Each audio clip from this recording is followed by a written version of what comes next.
Thanks for checking out the Brad and John Show podcast. This segment of the show is brought to you by John Combest's book, Stalking, Harassment, Internet Trolling, A Guide to Recovering and Rebuilding After Online Attacks. It's a great reference if you've ever been the unfortunate target of a social media attack. It's available on Amazon. Just search John Combest. That's C-O-M-B-E-S-T, John Combest, and the book will show up in your search results. Now it's time for another segment of the Brad and John Show. Can you handle it?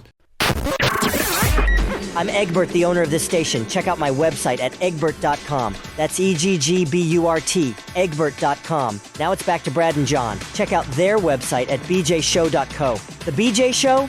Come on, guys. Anyway, here's B and J. Egbert got the address right. Why can't I get that web address right? BJ He was Show. probably reading it from a script somewhere, You Brad. think? With all due respect to Egbert. Not Egbert. Egbert's a guy like Elon Musk. He's just like this savant kind of guy that just knows everything off the top of his head. You know what I'm saying? I do, and a friend of mine who listens to our show texted me a day or two ago, and she said, I'm changing your name in my phone to Political Savant because of you, Brad. And of course, per usual, I responded and said, how about we make that Idiot Savant? So I'm either in her phone today as Political Savant or Idiot Savant. John can tell you, if you mention the most obscure state rep in the state of Missouri, John would know who that is, correct? I wouldn't know everyone and over a huge period of time, but I would probably know most who deserve to be mentioned. I would just say that. Okay, let's take the farthest northwestern county or the furthest northwestern political subdivision in Missouri, which would be up there, I guess, along the Missouri River, across the border from Nebraska. Who would be the state rep up there? A guy up there that probably has the highest profile is Dean Van Showiak. See, I knew you'd know this. Never heard of him before. He's up there in the northwest part of the state. Yes. I used to drive that quite a bit when I used to work in Omaha. I mean, when I had a company in Des Moines as well as Omaha. And once again, I'll say it loud and proud. Two very nice cities that everybody makes fun of. Omaha, you're a big fan of both. I've been to both of them. I think they're great. Let me tell you, Omaha has the world's best airport. And here's the deal with Omaha, okay? That's quite a statement there, Brad. No, world's best airport? I'm telling you. Here's the reason why. I used to fly up there because of the fact that the crazy story was that back in the day, this is the late 90s, early 2000s, for me to fly from, this is when TWA was still around, for me to fly from St. Louis to Des Moines, the cheapest advance fare I could get, like if I booked it a month out, was like $1,400. It was just crazy. And matter of fact, Des Moines, the companies, there's a lot of companies in Des Moines, a lot of big Fortune 500 companies. A lot of insurance companies have their back office operations in Des Moines. And it was so bad in Des Moines because, once again, the key in air travel now is if you want affordable air travel into a city, you have to have either Spirit or Southwest, or both of them fly into that city. If Spirit or Southwest serves that city, then the other airlines get their prices in line. But if they don't, if one of those two airlines, specifically Southwest, does not fly into that city, they're just charging you out the wing-wang, and nobody wants to get charged out the wing-wang, okay? So it got so expensive that a bunch of the companies pooled their resources and bought some planes and started their own little airline. I didn't know that. Yeah, they would fly to Chicago and they would fly to New York. So by the way, obviously so many ag companies have a huge presence in Iowa. Right. And every 2 years, you have a huge influx of people because the biggest outdoor farm show of the year is called Farm Progress.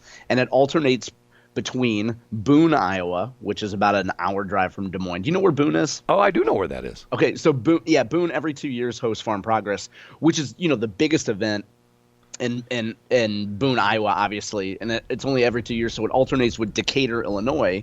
So these two relatively small cities just have, for 1 week every 2 years, just have a huge boon to their economic, activity. It's like the Iowa State Fair is the same thing. The Iowa State, huge deal. Isn't Iowa State Fair like a week long? Oh, it's huge. Yeah. And matter of fact, the running joke there is all the candidates come out there, and the running joke is everybody's gotta be, have a picture of them taking a bite off their turkey leg that they bought. Yeah, a corn dog or something.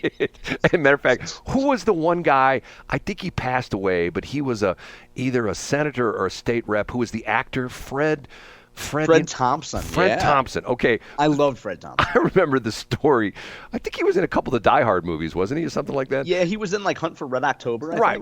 Wasn't he? Really good actor. Okay, I remember the story that he got somewhat dissed by a lot of the local press there, that he showed up in like an expensive pair of linen slacks. Yeah, dress pants or something. Right, yeah, I remember this. Dress pants and like a heavily starched shirt, and he was wearing like Gucci loafers with no socks.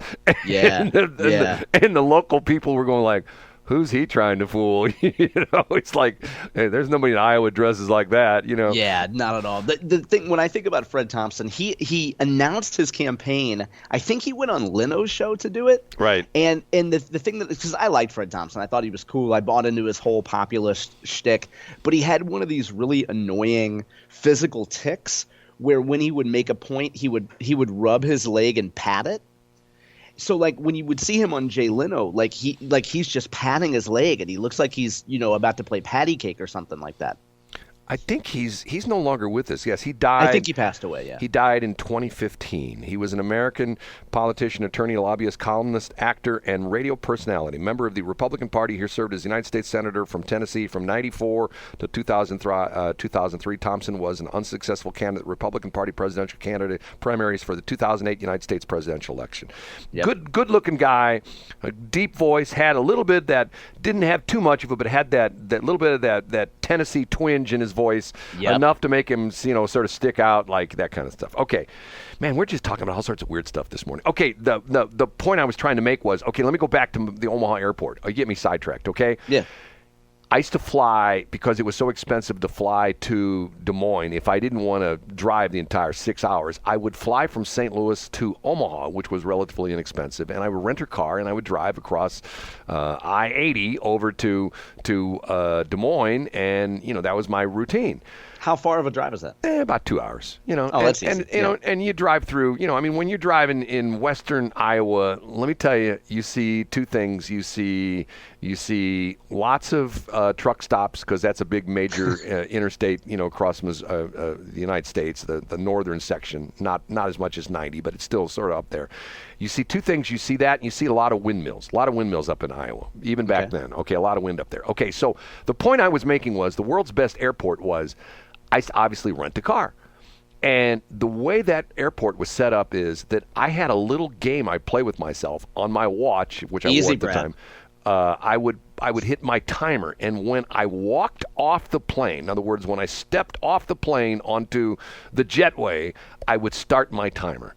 And I would always try to beat my last time. I could walk off the plane and be in my rental car on the way out of the rental car garage in under 4 minutes. There's no way. Yes, because the fact that I can tell you, unless they've changed the airport, to this day, the concourse that I was on, you'd walk off the jetway, you'd walk a small concourse. There was an escalator that went right down from the concourse. The rental car counters were right there at the bottom of this concourse. The rental car counters were against the outside wall of the airport, like the front wall of the airport. And the parking garage where the rental cars were was across the street. So I would right get up there. I would get off the jetway, walk through the little bit of the concourse, go down the escalator. My rental car was right there, and just like O.J. Simpson, I was in the Gold Club or whatever it was, and it had my name on my little packet with my stuff. Placard, yeah. And I go, I'm Hildebrand, and they go, oh, Mr. Hildebrand, we can say ID. I'd show my ID.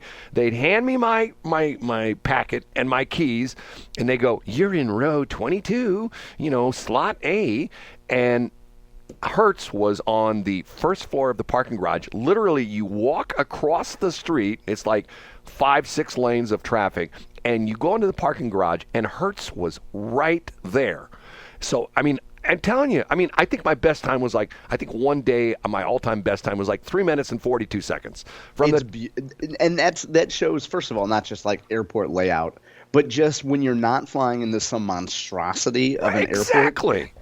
And while we're playing the nostalgia game, it's the city I went to most frequently during my time at Monsanto was Lubbock, Texas, in beautiful West Texas. And Brad, you walk right out of the concourse. The rental car stuff is right there. Like it's maybe 30 steps after the gate. And then you walk out the sliding glass doors, and then you have the parking lot. And, as a company, we're mandated we can only rent from one company. Right. And then we walk right out to the gravel lot. You get in your car, and then when you get on the road, Brad, depending on the time of year, you're just driving through beautiful, fluffy white cotton fields. It's just majestic. It really takes me back. But see, here's the interesting thing. Hold on a minute. I can clear my voice. This is what drives me nuts if you've seen the new proposed airport layout for the new terminal at Lambert, okay? I haven't seen it. Oh, my God. Once again, here we go. To the point where if you fly Southwest, you get spoiled, where if somebody drops you off at the airport and you go up on the departure level, okay? Yep. You let them off at the curb, and you can look through the doors and see the queue line for the TSA, okay? So from the time you drop them off at the curb and to the time they walk through the sliding doors there in front, to the point where they are in the queue to go through, the little velvet ropes, or not the velvet ropes, it's the rope line to get into, to get your, boarding pass, all that kind of stuff. It's like 100 feet, okay? And it's like, in and out. I love flying Southwest. The new terminal would be, they're still going to keep the old terminal, but all the planes are in one concourse. And you got to walk way down the concourse before you get to any of the planes. It's sort of like, it's not as bad as if you've ever flown in like Las Vegas, where you take the little shuttles, shuttles that take you, you know what I'm talking about? The little. Oh yeah, I know exactly what you mean. Tampa's like that. Yeah, and there's a couple other airports like that I've flown into, where you get on the little shuttle thing, and it's well, I know Las Vegas like that because Las Vegas has such a huge airport. And I'm going like, okay, so, what's the old saying? If there's no problem, why are you trying to fix it? Yeah, if it ain't broke, don't fix it. Right. So it's to the point where it's like, okay, Lambert is not like the airport it once upon a time was. When I was flying helicopters doing traffic, we were a top 10 airport as far as traffic concerned. I don't think we're in the top 50 anymore. We may not even be in the top 75 as far as airport activity at the airport. It's just gotten sad. Well, but I don't know why folks are focusing on the airport when St. Louis County needs a new logo. Why does anybody care about an airport when I want to make sure that the region's branding is consistent across all letterhead? If you know what we're talking about, what was it? It came out that here the Sam Page is claiming they have a $40 million deficit in their budget, but yet they spent $90,000. It was $90K. Yeah. Hey, unpopular opinion. That is a steal to hire a creative agency to do branding. That doesn't mean they should have done it. But it means if you can get an agency of more than a handful of people to do a rebranding campaign for you, and you're only dropping $90K, John, you're doing pretty well. You live in a different world. You know what I do? You know what? Hey, but let me repeat that again, though, Brad. That doesn't mean that the county should have hired a branding and creative agency to do it. Even the Post-Dispatch today, their editorial today talks about how they could have done a contest. They could have had local businesses, sponsor a new logo campaign. But if you're going to go out and hire an agency, like $90K is not a bad deal. Okay, the B&J logo, the Brad and John logo, it costs $91,000, right? $20 on Fiverr. And you know what? You know who suggested in the Twitter comments, because I was reading about this, somebody was like, why didn't they go to Fiverr? Yes, I mean, I think I sent that to you. I was like, well, here you go. I've got logos for my various businesses and websites I put up that I've done for clients, and I send them the logo. Like, oh my God, that logo's great. It's $5 on Fiverr. It's amazing. By the way, that does speak to the gig community and the fact there are so many good creators out there, and if you give them $20, they'll give you some great options. And they're all halfway around the world. They're all over in Indonesia. They're all in Indonesia right, or Singapore or somewhere like that. There's none of them around here. Okay, we didn't talk about Georgia. We didn't talk about Fannie Willis. Really quick, there's another big controversy. We touched on this the other day, that the special prosecutor that she hired, who was going after Trump, she's having a romantic affair with the guy. They've already spent $600,000 with this firm that he works for, and on the expense reports, it turns out that they matched up their travel schedules. That he's going to these locations for various things, and she's at the same place with him at the same time. Ironically, or isn't that strange? It's like, okay, some people are going like, okay, this is going to blow that trial up. I say, and no. You guys, everybody, go to johncombest.com today. The top link. I have the timestamp. Listen to Will Scharf explain with a straight face exactly what's going on in that case. And he talks about that, correct? Yeah, he does. Yeah, it's crazy. It's crazy stuff. It's like, okay, what is she thinking? Hey, have a good weekend, John. We'll be here Monday, even though everybody else is off, right? That's right. See everybody Monday.